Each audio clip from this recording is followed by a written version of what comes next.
Opening statement. Tough loss. Very, very difficult one to handle. The locker room is taking it very tough. I'm super proud of the effort that our guys put out there. These guys play hard. I feel awful for them. They do everything we ask of them, and we keep coming up short. I want to thank our crowd. The home field advantage was to our advantage. They were awesome. They gave us an advantage. They gave us timeouts, penalties. It was amazing for the crowd. We have to hit the reset button again tomorrow and continue to figure out how to win a game. I thought we did a better job in the second half throwing the ball down the field. I thought it opened up our run game, when Nick hit the long run.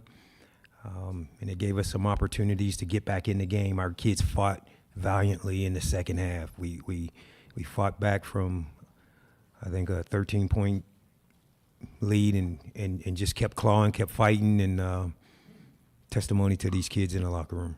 Questions? We'll start with Mark, and then we'll go to Bob. Terry, you seemed pretty angry after the touchdown was upheld. Was it that play that was bothering you, or was there something else that was bugging you? No, it's an accumulation of things. We're all wanting the plays to go our way. We're talking blades of grass, right? Back to the Oregon game. And we're just trying to create, maybe we get the call for the blade of grass. And right now we're in that storm where we can't get the blade of grass. So, just trying to make sure my guys know I'm fighting every way of the storm for them guys. And, just trying to turn the tide. Hey, Terry, I hate to bring up their last touchdown drive, but you hit that quarterback relentlessly. He kept getting up. They didn't have any timeouts. You started that drive with a sack. They made freakish catches to prolong the drive. Is it frustrating? Was there anything you feel like you could have done differently on that drive because of the pressure you put on that offense? Their quarterback's big time. When you get in games like this, you have to have players that make plays to win games, and he won the game for them. He was amazing. He's tough. We hit him relentlessly the entire game, and he kept getting up. He delivered throws. You could say they were lucky, but he kept doing it time after time. That last drive, the pressure's there. We get the sacks, and I don't know if we would do anything different. The coverage is right there. Those guys made plays, and unfortunately, that's the nature of this game. And we can live with results when guys make plays. We can't live with results when we're making mistakes. Rich, and then Greg.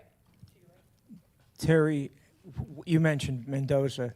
How did you think your quarterback played at the end of a rigorous three-game stretch against three outstanding defenses? Yeah, I thought he grew up in the second half. Obviously coming out of halftime, we threw the interception, but he bounced right back. He started making some good throws. He gave us a chance to win. He led us back. He took control of the huddle. I thought he was big time, and just looking forward to him, continuing to get better and continuing to develop. So I thought he gave us a chance to win, and that's all you can ask. We'll go Pickle, and then we'll go to Mike. Coach, on the play where they snapped the ball before you guys finished substituting, did you get an explanation on whether or not that should have been a delay game penalty? Did you think it was officiated correctly, or what conversations did you have about that play? Yeah, we talked about it. The officials make a call. I don't want to get into all of that. That's what they're paid to do. They made the call. We move on. Mike, and then Allie. Terry, other than Ethan maybe making a step forward today, what happened that you were able to throw the ball vertically down the field? It's the first time we've seen it in a long time. We made calls to throw the ball down the field.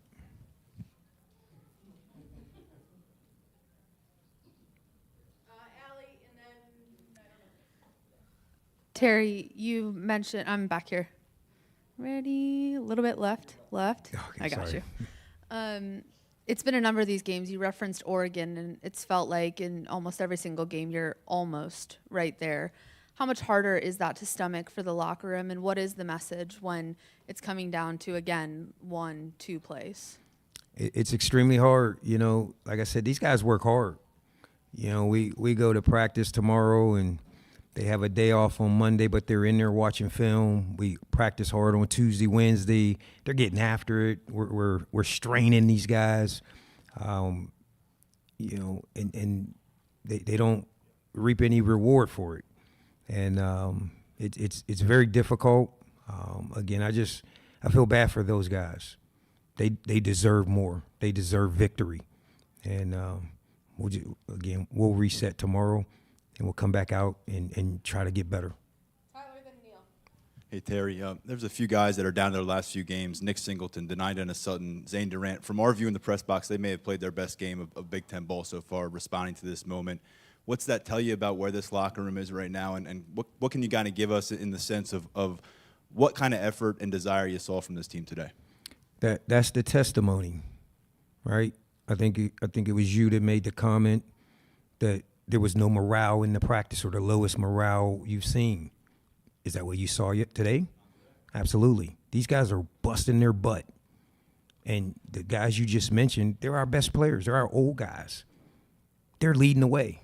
You know, that's why I feel so bad for them, because they are doing everything we ask. They're working hard. They're leading the locker room. They're making sure these young guys are following. They're leading by example.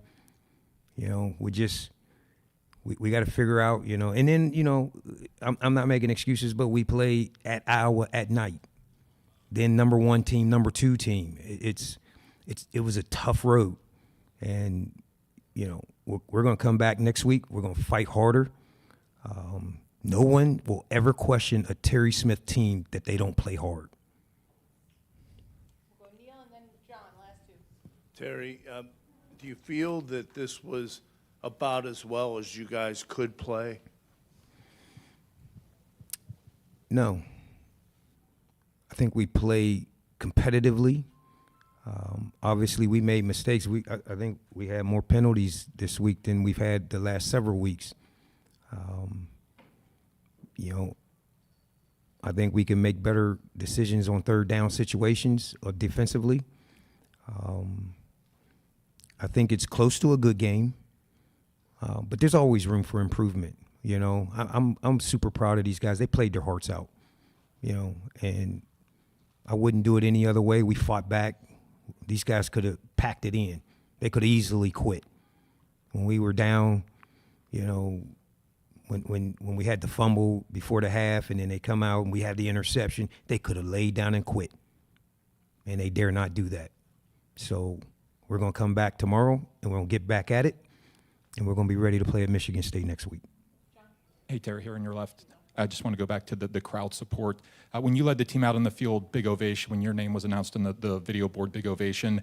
How would you describe the level of support you got today from the crowd? How important was it? And for you personally, lifelong Penn State or first home game as a head coach, how much did that mean to you personally? Yeah, it means a lot. You know, I'm very humble in this position. I thought the crowd was amazing. I thought they gave great energy.